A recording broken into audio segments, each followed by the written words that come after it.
here's my story. 2020, Holy Week, a day before Easter. 2020, 1, 2, 3, 4, 5, 6. Wow, that was long time ago. Not too long ago, but it is part of my life. So I am finally have courage to tell you a story of surviving from dark thoughts and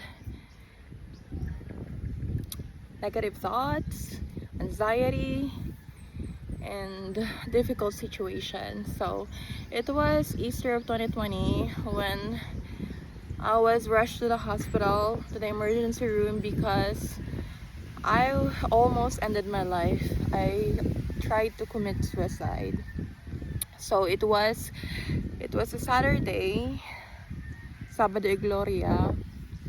I was having an argument with my ex-husband at that time. We were going through difficult moment of our marriage, and then I was also going through some pressure at work. So many things coming to me all at once. And then for 48 hours, I was observed. I was on suicide watch. 48 hours that they were watching me and seeing if I am going to harm myself. I know I already shared the testimony before when I was at the church, but I am going to get into detail of, how it was and what the experience was and how I get through it. So 48 hours on suicide watch. I celebrated the Easter at the hospital. I was surrounded with different patients who's going through a lot of difficult situation as well. Some are worse, some are not too bad. Some volunteered to be there because they don't have enough support at home. But I was rushed. I was rushed to the hospital because my ex-spouse called the fire department because I locked myself in the bathroom, and I was unresponsive. I wasn't answering when he was knocking at the door. I know I was conscious and I was at the same time unconscious at the time. The next thing I knew is the fire department, paramedics, EMT knocked on the door and brought me to the ambulance, and then got me to the emergency room, and then transferred me to the center for 48 hours suicide watch. So what was my experience there? Well, it was an awakening for me.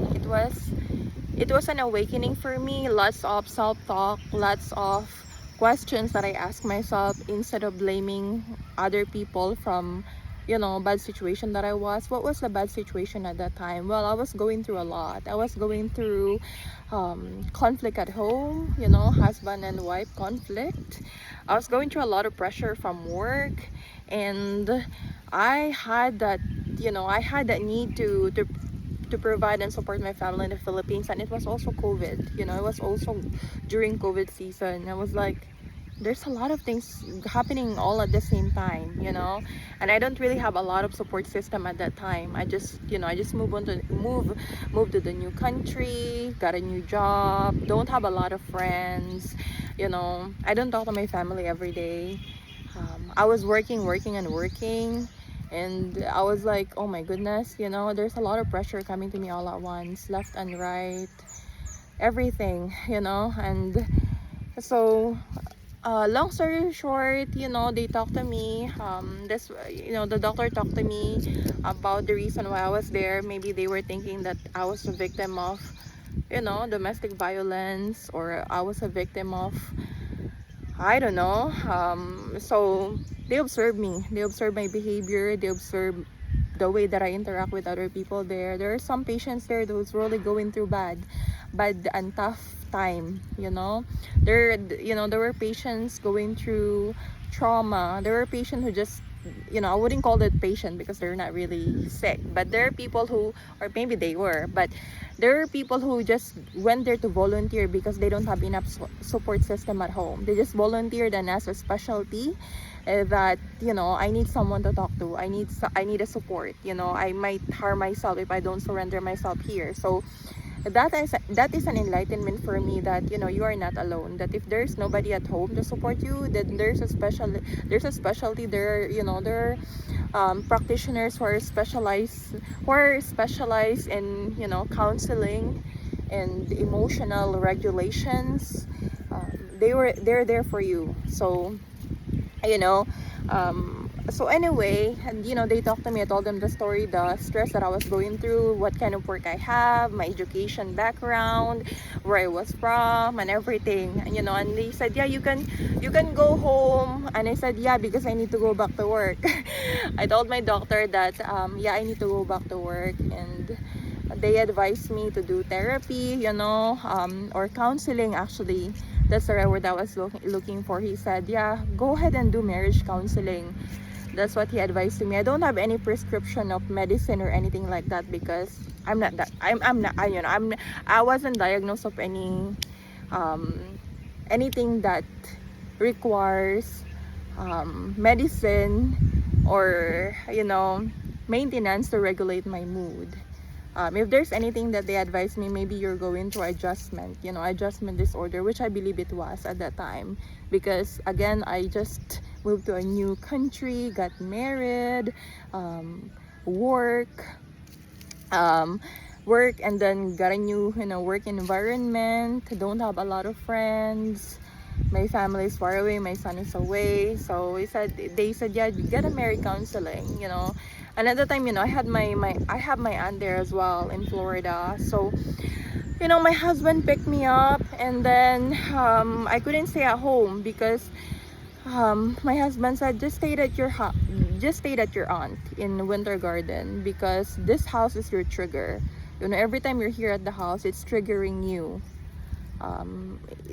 He said that this house is your trigger. If you're getting angry here all the time at the house, I don't know why. And I was thinking to myself, I don't want to go back. I don't want to go to Winter Garden because I don't want to bother my aunt. She also has a family, and if there's anything that we need to, we have to talk. We have to talk rationally, because every time that we argue, it is my button whenever he would raise his voice. That every time that he raises his voice on me, I see red. If I see, he would always say this: if you see red, you see red. It's like, what he meant by that, if you see conflict, your brain automatically turns into fight mode. And that's what he was explaining to me, which I don't buy anyway. But he said, if you see red, you see red. If you get angry, you get angry. And then he was saying things that are not true, because that's not how I was. I am rational. If there's anything that can prove to the world who has sanity and who is emotionally normal and mentally normal, it's me. I don't want to talk about your background, but God knows. So anyway, it's like being the ball. The animal, the ball, that if you see red, he turned into fight mode, that he would do his, he would bow his horn and then bully you or fight with you. That is the characteristic of a bull. If you see red, you see red. So anyway, I stayed at my aunt's place for, I think, a week. It was a lot of conversation, a lot of communication with my aunt, and I told them the problem that we were having. It wasn't the first time that I talked to her about the situation at home, that I couldn't handle the stress. My God, there's a lot of stress going through in my life. So many things. I really don't want to bother you, but you're the only family I have here. And it was my husband who asked me to have a little getaway or vacation from home, because the home is my trigger. And quite honestly, yeah, part of it was because, I don't know, you were there, and there's a lot of things that Anyway, that you are using to, to irritate me. Anyway, but anyway, so I didn't go back to work immediately. I stayed at my aunt for I think a week to kind of chill and then cool off. And at my aunt, I rested. I was thinking to myself, what will I do? Should I go back to our house in Winter Park? Should I go home to the Philippines? At the time, my aunt's husband, Uncle Tom, he offered, I don't know if they still remember it, but I still remember it in my mind. Uncle Tom offered, if you don't want to go back to your husband, we can help you start over again, We can get you an apartment, help you with your, you driving, and then get another job, something like that. Or, some sort of like, if you want to go back to your job, then let's find a way that you can go to your work, and him offering me a place to stay, like maybe getting me an apartment, it's very nice enough, it's nice enough for him to offer that. And I was, out of delicadeza, because I mean, he's married to my aunt. I don't want to be a bother. I don't want to bother them. I don't want to be a pabiga to them. I was like, yeah, thank you. I mean, I was thinking about it, but at the same time, I was thinking more about our marriage, that I came here because I came here to get married. I want to have a family of my own, and then build a life together. We were arguing, maybe if we start over again, and then if we talk and be rational, the marriage will get fixed, and it's gonna be better. So after a week, I decided to go back home, and then I went back home, and I surprised my husband that, hey, I'm here. And then I think he was expecting that I'll be home anyway, so we drove to the park that close to our home. It's our favorite park at Katy Way. And then we were listening to the song Nothing's Gonna Stop Us Now. And I was like, I was teary-eyed. I was like, okay, maybe there's another chance for us to fix this marriage and talk it out, and and start over again. And this time, maybe I'll go get a therapy session. I don't think I need it, but it's the right thing to do, to find another person to talk it out, instead of talking to my aunt all the time whenever we're having conflict. Maybe find a therapist. And in that case, I was able to find one.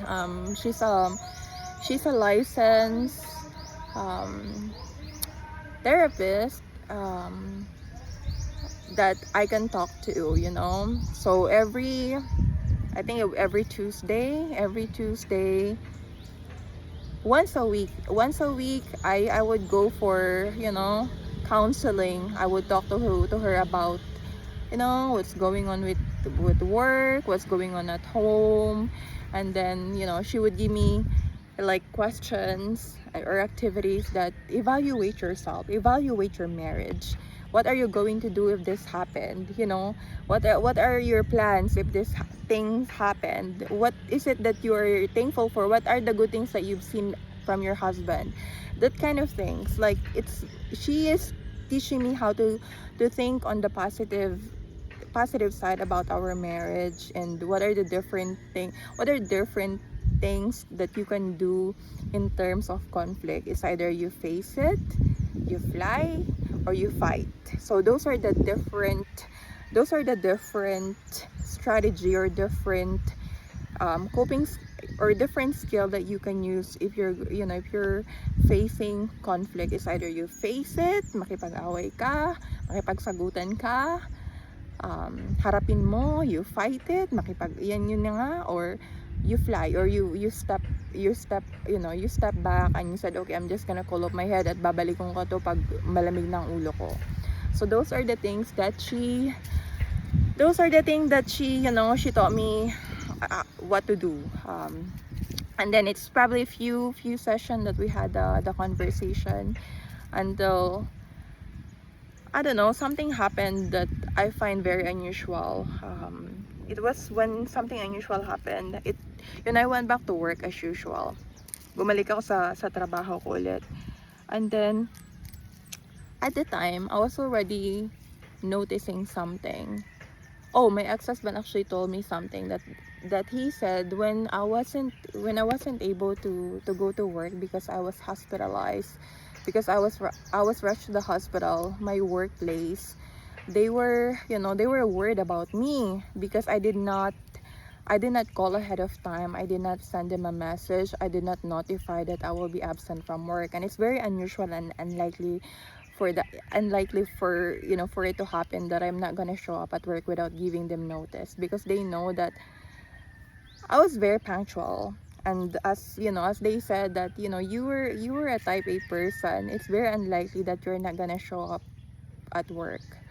So what they did, I don't know if they called the police or they called an authority, I don't know, but they said that somebody from work, an officer, I think, went to our house. I was at the hospital at the time, and my ex-husband was there at home, and then they knocked on the door and they were looking for me. It was a wellness check from work. They said that why did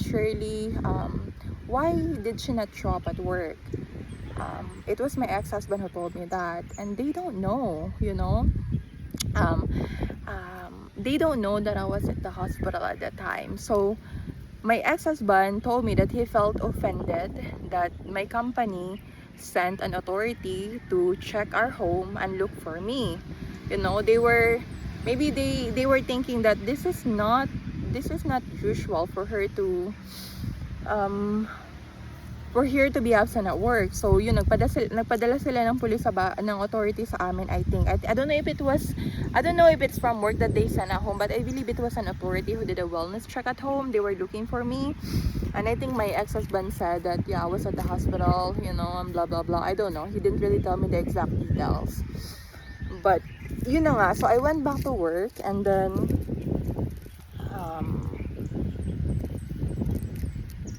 it was same as usual. And I was thinking to myself, yeah, I mean, I am grateful that they care enough for me na my workplace was concerned enough for me to send an authority to do a wellness check, na hindi nila alam kung safe ba ako, ano bang nangyari sa akin. Maybe because there would be times that they would hear me fight with my ex-husband when I was on lunch break, because I remember something inside the break room of our workplace. There's this, anong tawag niyan, there's a camera, or there's this Alexa or whatever it is, that I think whenever I was arguing with my ex-husband, they can probably see me, that they probably think that maybe something happened at home, because there would be times that I would argue with my ex-husband. I was in the break room at baka naririnig nila, maybe they can hear it. So maybe that's the reason why they were concerned that nung hindi ako nakapasok sa trabaho ko. So yun na nga. So that's what happened. And then after that, there's a lot of things that I've noticed differently.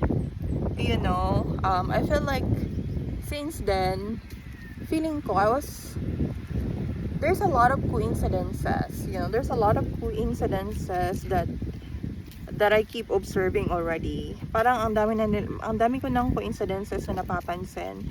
Like one time I was, my husband and I went to a restaurant. We went to a restaurant in Florida at Miller Ale House.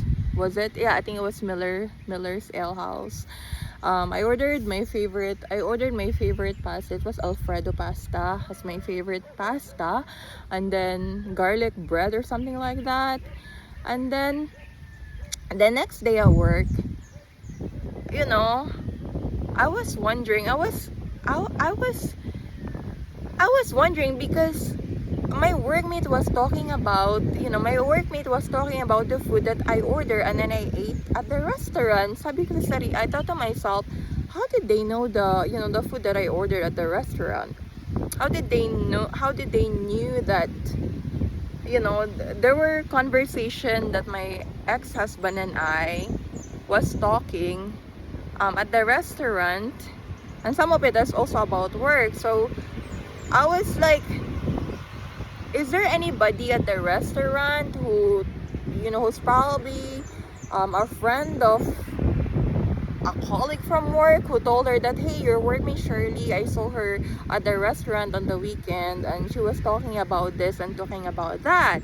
And I was like, that's a big coincidence. Why would they care too much about me, like, that was when I started noticing something. I was like, it's very unusual that they knew what was going on with my life. It was the start where I felt like I was being observed, I was being watched, I was being protected. I think it was the right word. I was being protected because maybe they think, I don't know, I really don't know. It was just so many assumptions. But I remember that I had a workmate before. He would always tell me whenever I was arguing with my ex-husband, he would say, it's just in your head, it is just in your head. I'm not gonna name his name, but it's a workmate that, he looks good. He's white, has blue eyes, he's bald, he doesn't have hair, but he looks good. He likes fitness, and he would always tell me that, not all of them, but it's not directly to me, that he will say where sometimes that it's just in your head, nasa ulo mo lang, nasa isip mo lang yan, na pag nag-away kami ng asawa ko, na baka yung mga mga dahilan ng away nyo is just in your head, it's not really true, baka duda mo lang yan, baka nagdududa ka lang at ganon. And I was like, what happened, was it my workmate at the time who asked like maybe an authority, maybe Department of Defense, to watch me and protect me? It's super weird. It's really super weird. I know that my family is also, they also serve the military. And I had a lot of workmates who served the military. And then I also have, I also have colleagues and acquaintances that serve the military. My ex-husband fathers also served the military. So I was surrounded with people who served the military. So I was like, maybe they're looking, they are looking to protect me. Maybe they think that I'm way too vulnerable to be here, that I don't have enough support system, or maybe it was my ex-husband who asked to, I don't know. Those are just maybes, or baka, siguro, I don't know. Those are just things that palagay ko baka ito nga. And then one of the things that I've also noticed that are so weird, one time I had a friend, her name is Carrie. Her name is Carrie, I forgot her last name. We were driving one time. We were on GPS. She was driving because we were about to go out for lunch or something.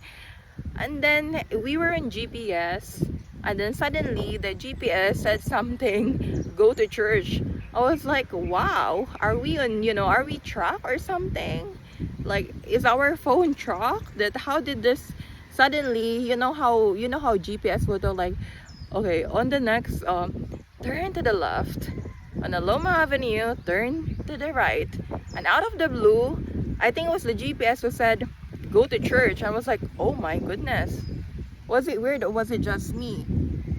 I don't know, it was from the radio or something, but I know it has something to do with GPS. But anyway, so because of that too much assumption, that I felt like, there's too much coincidences, there's too much um pagkapare-parehas ng yun, yung mga sinasabi ko, minsan naririnig kong sinasabi din sa work. I was like, do they know what's going on with, with my life? Or maybe naging paranoid lang ako. Hindi ko alam. Maybe I was just paranoid. But I was performing still at work, 'di ba? I'm still showing them results. And then I was also, able to keep our house in order. Sabi ko, lahat naman nagagawa ko, lahat naman nagagampanan ko, 'di ba? I'm still performing. There's also another job opportunities waiting for me. So, ano ba talagang nangyayari? What really is going on? Tapos yun na nga. And then something happened. It was May. It was the 4th of May. I was driving from work. Pauwi na ako. It was afternoon. I was driving from work going home, and I felt like I had a workmate that I keep looking at the rearview mirror. I was driving home. It was a short drive from Oviedo, because that was where my workplace is, from Oviedo going home.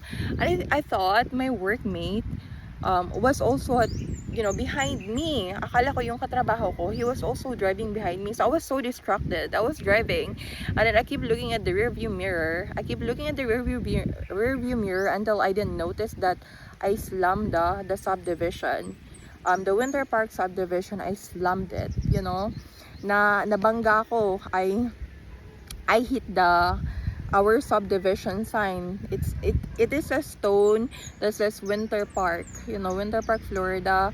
I accidentally bumped into it, and then it got broken. My car got totaled. The car, there's smoke coming out of the car. It was completely total and wrecked at the front, and I was inside the car. The airbag, it collapsed, and then I don't know. I don't have any scratches, but I was like, shh, I don't have a lot of scratches, but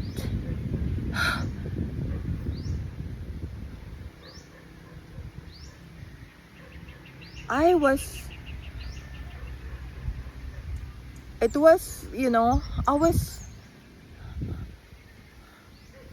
don't know what to do, I don't know what to do.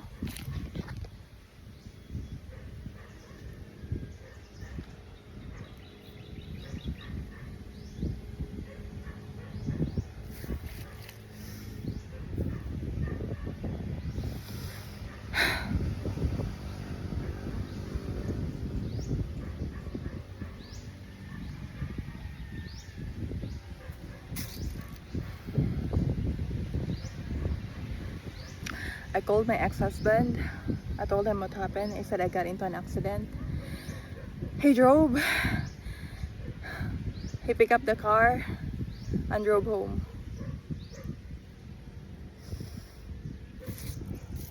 It doesn't feel good talking about it.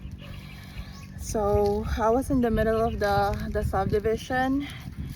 The car is totally wrecked. There's smoke coming out of it. I thought it's gonna catch fire.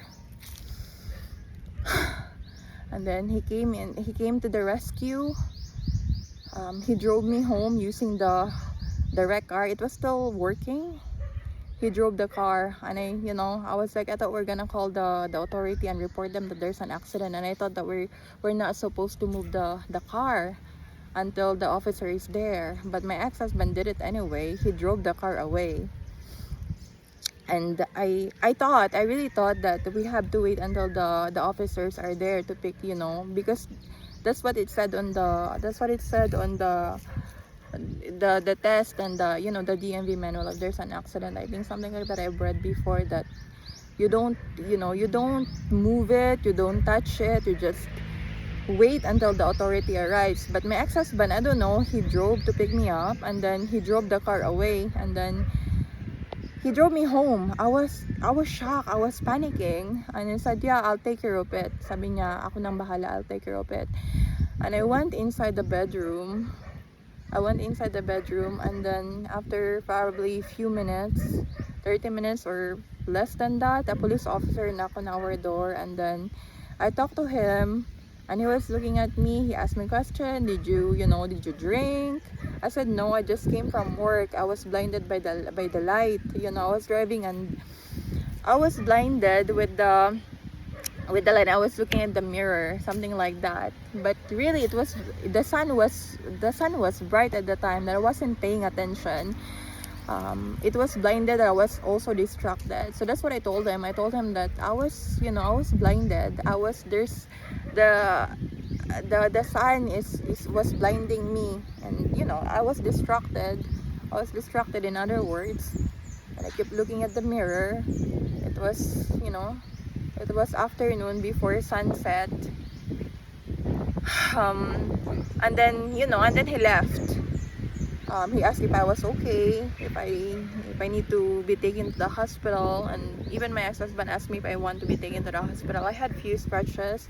I don't have scratches, but I have, what do you call this? I have bruises. I have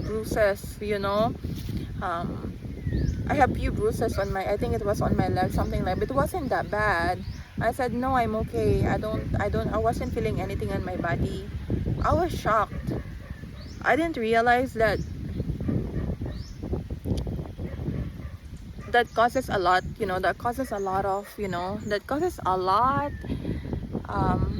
lot of dramas, a lot of things that we should have done this and should have done that. I don't know. I mean, I was just following what he was. What he was doing. I know that he's from there. I know that he will do the right thing. So that was that, and then he's the one who deal with the car company, the insurance, the subdivision, because the president of the subdivision visited our house few times and then negotiated and talked to us about the damage that we caused to the subdivision sign, that we have to have it reconstructed, and this is the amount that we have to pay and all that kind of stuff. And thanks God, the insurance took care of it. So I wasn't the one who did with it. It was my ex-husband. So thanks goodness, I survived it. I didn't harm any human. I didn't harm any living things.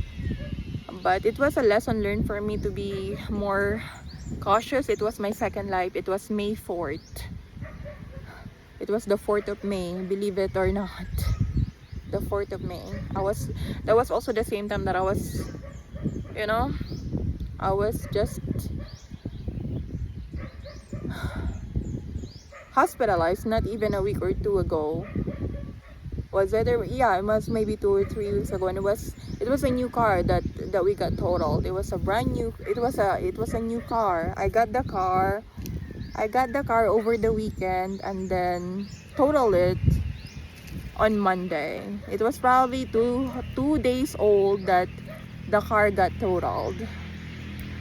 So yeah, that's the story of my life. I survived suicide and I survived car accident. So God really has a plan for my life. Otherwise, I wouldn't be here sharing the testimony of the things that I went through. Those are the things that I went through in Florida. It was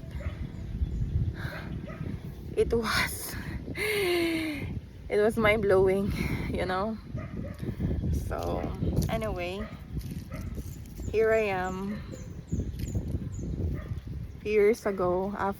Here I am in the Philippines, thanking God that I am still alive. I am alive because there's a reason that God wants me to testify God's goodness in my life. So there you have it. Whatever you're going through, I hope you get through it.